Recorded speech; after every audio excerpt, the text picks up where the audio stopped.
కోట్లు సంపాదించిన వాడికి ఏమైనా కొమ్ములున్నాయా? నీకంటే ఎక్కువ బ్రెయిన్ ఉందా? నీకంటే 24 గంటల కంటే ఎక్కువ సమయం ఉందా? వాడు ఎందుకు కోట్లు సంపాదిస్తుండు, మనం ఎందుకు సంపాదించట్లేదు? ఎప్పుడన్నా ఆలోచించినవా?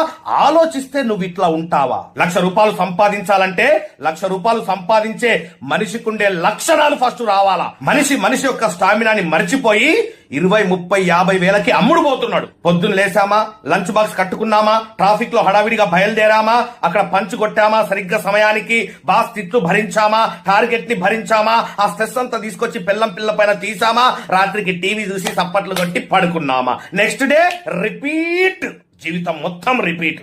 ర్యాట్ రేస్ లో ఇరుక్కుపోయావు. కనీసం నీ జీవితాన్ని ఎలా బాగుపరచుకోవాలనో ఆలోచించడానికి కూడా నీకు టైం ఇవ్వట్లేదు. అక్కడ మాట మాట్లాడితే చాలు, బాగా చదువుకో బిడ్డ, బాగా సెటిల్ అవుతావు, బాగా చదువుకో బిడ్డ, బాగా సెటిల్ అవుతావు, బాగా చదువుకుంటే బాగా సెటిల్ అవుతావు అనే సెంటెన్స్ కరెక్ట్ అయితే చాలా బాగా చదువుకున్న మన టీచర్స్, లెక్చరర్స్ 30, 40, 50 వేల శాలరీకి ఎందుకు పనిచేస్తున్నారు సార్? మరి చాలా బాగా చదువుకున్నారు కదా. సంపాదించడానికి ఎలిజిబిలిటీ క్వాలిఫికేషన్ కాదు మిత్రమా, క్వాలిటీస్. ఆ క్వాలిటీస్ నీలో వస్తే బిడ్డ కోటీశ్వడి కాకుండా దేవుడు కూడా ఆపలేడు. 1,00,000 రూపాయలు సంపాదించాలంటే 1,00,000 రూపాయలు సంపాదించే మనిషికుండే లక్షణాలు ఫస్ట్ రావాలా. 20,000 సంపాదించేవాడికి 1,00,000 రూపాయలు సంపాదించేవాడికి తేడా ఏంది? అది తెలుసుకున్న రోజున నువ్వు కూడా 1,00,000 రూపాయలు సంపాదిస్తావు. కొన్ని వందల మందిని లక్షాధికారులుగా తయారు చేసిన అనుభవంతో చెప్తున్నా, కెరియర్ ని డెవలప్ చేయి. గ్యాంబ్లింగ్ లో జీవితాన్ని నాశనం చేసుకోకో. చాలా మంది రమ్మీలు ఆడుతున్నాం సార్, ఐపీఎల్ బెట్టింగ్లు ఆడుతున్నాం సార్, ట్రేడింగ్ చేస్తున్నాం సార్. చేయొద్దని నేను చెప్పట్లే, ఇవన్నిటిని గ్యాంబ్లింగ్ ఫీల్డ్స్ అంటారు. ఇవన్నీ ఎప్పుడు డిమాండ్ లో ఉంటాయో, ఎప్పుడు పడిపోతాయో వాటికే తెలియదు. కత్తి పట్టినటువంటి ఫ్యాక్షనిస్ట్ కత్తి చేతిలోనే చచ్చిపోతాడు. గ్యాంబ్లింగ్ లో డబ్బులు సంపాదించిన వ్యక్తి ఆ గ్యాంబ్లింగ్ లోనే డబ్బులు పోగొట్టుకుంటాడు. ఇదే కర్మ సిద్ధాంతం. గ్యాంబ్లింగ్ వద్దు మిత్రమా, కెరియర్ ని డెవలప్ చేయి. ఇంకా ఎంత దారుణంగా దిగజారిపోతున్నామంటే, ఫ్రీ బస్ ఇచ్చారు కదండి, ఫ్రీ పెన్షన్ ఇస్తున్నారండి, ఫ్రీ రేషన్ వస్తుందండి. ఫ్రీకి అలవాటు పడిపోయినావు. నీ శక్తి సామర్థ్యాల్ని మర్చిపోయినావా? పరిగెత్తి పాలు తాగడం కంటే నిలబడి నీళ్లు తాగడం చాలా మంచిది. మంచం ఎంతుంటే కాళ్ళు అంతే జాపుకో బిడ్డ. ఏంటి పెంపకం? బిల్ గేట్స్, అంబానీ వాళ్ళ అబ్బాయిల్ని ఇలాగే పెంచుతారా? అబ్బా సార్, వాళ్ళతో మమ్మల్ని పోల్చకండి సార్. వాళ్ళకేమన్నా కొమ్ములున్నాయా? కోట్లు సంపాదించిన వాడికి ఏమైనా కొమ్ములున్నాయా? నీకంటే ఎక్కువ బ్రెయిన్ ఉందా? నీకంటే 24 గంటల కంటే ఎక్కువ సమయం ఉందా? వాడు ఎందుకు కోట్లు సంపాదిస్తుండు, మనం ఎందుకు సంపాదించట్లేదు? ఎప్పుడన్నా ఆలోచిస్తే నువ్వు ఇట్లా ఉంటావా? జాబ్ వస్తే చాలు సార్, జీవితం సెటిల్ అయిపోయింది సార్. ఎందుకంటే చిన్నప్పటి నుంచి మనకు జాబ్ తప్ప వేరే లోకం లేకుండా పెంచిండ్రు. కాబట్టి జాబ్ ఒక్కటే తెలుసు మనకి. జాబ్ లేకపోతే పిల్లనివ్వరంట కదా, జాబ్ లేకపోతే సక్సెస్ కాదంట కదా. ఈ ప్రపంచంలో జాబు చేసి కొన్ని 100 కోట్లు సంపాదించిన వాడు ఒక్కడు కూడా లేడు. 100,000 కోట్లు సంపాదించిన ప్రతి వ్యక్తి బిజినెస్ చేసిన వాడే. కానీ మనం జాబే కావాలా? మనకి జాబ్ వస్తేనే నేను సెటిల్ అయినట్టు సార్. చిన్నప్పటి నుంచి పెరిగిన విధానం, wrong atmosphere, wrong friendship, wrong గురువులు, wrong education, wrong mind set. Sir నాకు బాగా టాలెంట్ ఉంది సార్, కానీ నేను సక్సెస్ కాలేకపోతున్నా సార్. ఎందుకు నిన్ను నువ్వు గొప్ప చెప్పుకుంటావు? బాగా టాలెంట్ ఉందా? నీ బ్యాంక్ బ్యాలెన్స్ ఎంత?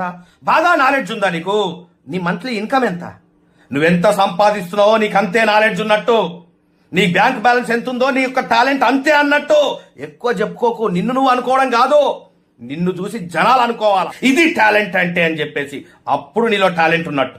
నిన్ను నువ్వు ఒకరితో పోల్చుకోకు. నిన్ను మించినటువంటి శక్తి ఇంకోటి లేదు. ఈ పనికి మాలినటువంటి మోటివేటర్లందరూ మార్కెట్ లో బయలుదేరి నాశనం చేసేస్తున్నారు జనాల్ని. నన్ను నేను రోజు కంపేర్ చేసుకుంటూనే ఉంటా నా వయసులో ఉన్న వ్యక్తులతోటి. నన్ను నేను కంపేర్ చేసుకుంటూనే ఉంటా నా చుట్టుపక్కల బతుకున్న మనుషులతోటి. వాళ్ళకంటే నేను బాగున్నానా లేదా? సండే కోసం వెయిట్ చేస్తున్న మనం నిజంగా మన జీవితంలో సక్సెస్ అయినట్ట? 1వ తారీఖు ఎప్పుడు వస్తుందా, శాలరీ ఎప్పుడు వస్తుందా అని చెప్పేసి వెయిట్ చేస్తున్న మనం నిజంగా జీవితంలో సక్సెస్ అయినట్ట? అసలు సక్సెస్ యొక్క డెఫినేషన్ తెలుసా? చివరికి వయసు అయిపోయిన తర్వాత సాధించింది ఏందయ్యా అంటే పొట్ట బట్ట, అంతకు మించి ఏమీ ఉండదు. ఇప్పుడైనా మేలుకోకపోతే, కళ్ళు తెరవకపోతే, ఈ రోజు నుంచి ఒక 5 సంవత్సరాలు వెనక్కి వెళ్ళిపో. 5 సంవత్సరాలు అంటే 60 నెలలు. ఒక మిడిల్ క్లాస్ వ్యక్తి అంటే నెలకు మినిమం ఒక 20,000 సేవ్ చేయాలా. అంటే 5 సంవత్సరాల నుంచి ఈ రోజు వరకు కనీసం ఒక 12 లక్షల రూపాయలు నువ్వు సేవ్ చేసి ఉండాలా. అన్ని ఖర్చులు పోను. చెక్ చేసుకొని బ్యాంక్ బ్యాలెన్స్. 5 సంవత్సరాల నుంచి ఈ రోజు వరకు ఒక 12 లక్షలు నీ బ్యాంక్ బ్యాలెన్స్ పెరగలేదంటే అదేం జాబ్ అయ్యా? అదేం బిజినెస్ అయ్యా? ఎక్కడ పని చేస్తున్నావయ్యా? అసలు నీకు అర్థమవుతుందా ఏం పని చేయాలో? అసలు నీకు ఒక గురువు ఉన్నాడా? నీకే మొత్తం తెలుసనే అహంకారంతో జీవితాన్ని నాశనం చేసుకుంటున్నావా? జాబులు రావట్లేదు సార్, మా గవర్నమెంట్ జాబ్స్ ఇవ్వట్లేదు సార్. ఎంతసేపు ఒకరిని బ్లేమ్ చేయడమే. సొంత కాళ్ళపై నిలబడలేవా? పానీపూరి బండి పెట్టుకున్న వ్యక్తి ఎంత సంపాదిస్తుండో తెలుసా? ఒక ఛాయ్ దుకాణం పెట్టుకున్న వ్యక్తి ఎంత సంపాదిస్తుండో తెలుసా? ఒక బజ్జీలు అమ్ముకునే వ్యక్తి ఎంత సంపాదిస్తుండో తెలుసా? ఒక బిర్యానీ పాయింట్ పెట్టుకున్న వ్యక్తి ఎంత సంపాదిస్తుండో తెలుసా?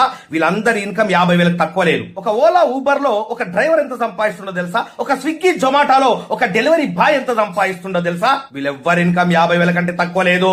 ఈ ప్రపంచంలో నేను రక్కేస్తా, పీకేస్తా, నరికేస్తా, కొరికేస్తా, పాతేస్తా, గెలిచేస్తా అనే వాడికి వాల్యూ లేదు. గెలిచిన వాడికే వాల్యూ. ఇక్కడ మనం తిరగాలనుకున్న కారు వేరు, మనం తిరుగుతున్న కారు వేరు, మనం ఉండాలనుకున్న ఇల్లు వేరు, మనం ఉంటున్న ఇల్లు వేరు, మన పిల్లల్ని చదివించాలనుకున్నటువంటి స్కూల్ వేరు, ఇప్పుడు చదివిస్తున్న స్కూల్ వేరు, మనం కలలుగానే జీవితం వేరు, మనం బతుకుతున్న జీవితం వేరు. ఎందుకు లోపం ఎక్కడ జరుగుతుంది తెలుసుకోవాలనుకుంటున్నారా? ఎందుకు మనిషికి ఇన్ని శక్తి సామర్థ్యాలు దేవుడిచ్చి పంపిస్తే 30-40 వేల రూపాయలకు అమ్ముడుపోతున్నాం తెలుసుకోవాలనుకుంటున్నారా? 60 సంవత్సరాలు పనిచేయడానికి ఎందుకు సిద్ధపడిపోయినాం? ఎర్లీ రిటైర్మెంట్ తీసుకున్న వాళ్ళని చూస్తే కూడా మనం ఎందుకు మారలేకపోతున్నాం తెలుసుకోవాలనుకుంటున్నారా? జాబే జీవితము, బిజినెసే జీవితము అని ఎందుకు బతుకుతున్నారు? వేరే అవకాశాలు లేవా? మీరు కనిపెట్టడం మీ వల్ల అవ్వట్లేదా తెలుసుకోవాలనుకుంటున్నారా? ఇవన్నిటికీ సరైన సొల్యూషనే